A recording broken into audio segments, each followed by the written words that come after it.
हम स्वदेश दर्शन योजना के जरिए पंजाब में आनंदपुर साहिब और अमृतसर साहिब समेत सभी प्रमुख स्थानों को जोड़कर एक तीर्थ सर्किट भी बना रहे हैं। उत्तराखंड में हेमकुंड साहिब के लिए रोपवे बनाने का काम अभी आगे बढ़ रहा है। साथियों, श्री गुरु ग्रंथ साहिब जी हमारे लिए आत्म कल्याण के पथ प्रदर्शक के साथ साथ भारत की विविधता और एकता का जीवंत स्वरूप भी है। इसलिए जब अफगानिस्तान में संकट पैदा होता है, हमारे पवित्र गुरु ग्रंथ साहिब के स्वरूपों को लाने का प्रश्न खड़ा होता है, तो भारत सरकार पूरी ताकत लगा देती है। हम न केवल गुरु ग्रंथ साहिब के स्वरूप को पूरे सम्मान के साथ शीर्ष पर रखकर लाते हैं, बल्कि संकट में फंसे अपने सिख भाइयों को भी बचाते हैं। नागरिकता संशोधन कानून ने पड़ोसी देशों से आए सिख और अल्पसंख्यक परिवारों को देश की नागरिकता मिलने का रास्ता साफ किया है। ये सब इसलिए संभव हुआ है क्योंकि हमारे गुरुओं ने हमें मानवता को सर्वोपरि रखने की सीख दी है। प्रेम और सौहार्द हमारे संस्कारों का हिस्सा है। साथियों, हमारे गुरु की वाणी है, भय काहू को देत नहीं, भय काहू को देत नहीं, नहीं भय मानत आन, कह नानक सुनी रे मना, ज्ञानी ताही बखानी। अर्थात ज्ञानी वही है जो न किसी को डराए और न किसी से डरे। भारत ने कभी किसी देश या समाज के लिए खतरा नहीं पैदा किया। आज भी हम पूरे विश्व के कल्याण के लिए सोचते हैं, एक ही कामना करते हैं।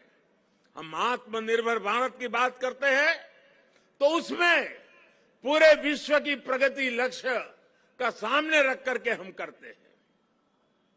भारत विश्व में योग का प्रसार करता है तो पूरे विश्व के स्वास्थ्य और शांति की कामना से करता है।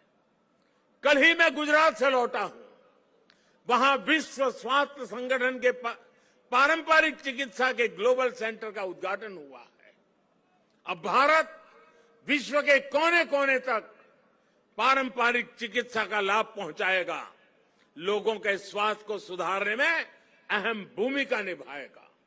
साथियों, आज का भारत वैश्विक द्वंद्वों के बीच भी पूरी स्थिरता के साथ शांति के लिए प्रयास करता है, काम करता है। और भारत अपनी देश की रक्षा सुरक्षा के लिए भी आज उतनी ही दृढ़ता से अटल है। हमारे सामने गुरुओं की दी गई हुई महान सिख परंपरा है। पुरानी सोच, पुरानी रूढ़ियों को किनारे हटाकर गुरुओं ने नए विचार सामने रखे। उनके शिष्यों ने उन्हें अपनाया, उन्हें सीखा। नई सोच का ये सामाजिक अभियान एक वैचारिक इनोवेशन था।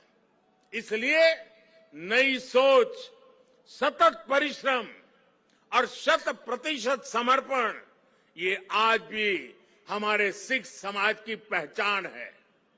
आजादी के अमृत महोत्सव में आज देश का भी यही संकल्प है। हमें अपनी पहचान पर गर्व करना है, हमें लोकल पर गर्व करना है, आत्मनिर्भर भारत का निर्माण करना है। हमें एक ऐसा भारत बनाना है जिसका सामर्थ्य दुनिया देखे, जो दुनिया को नई ऊंचाई पर ले जाए। देश का विकास, देश की तेज प्रगति, ये हम सबका कर्तव्य है। इसके लिए सबके प्रयास की जरूरत है। मुझे पूरा भरोसा है कि गुरुओं के आशीर्वाद से भारत अपने गौरव के शिखर तक पहुंचेगा।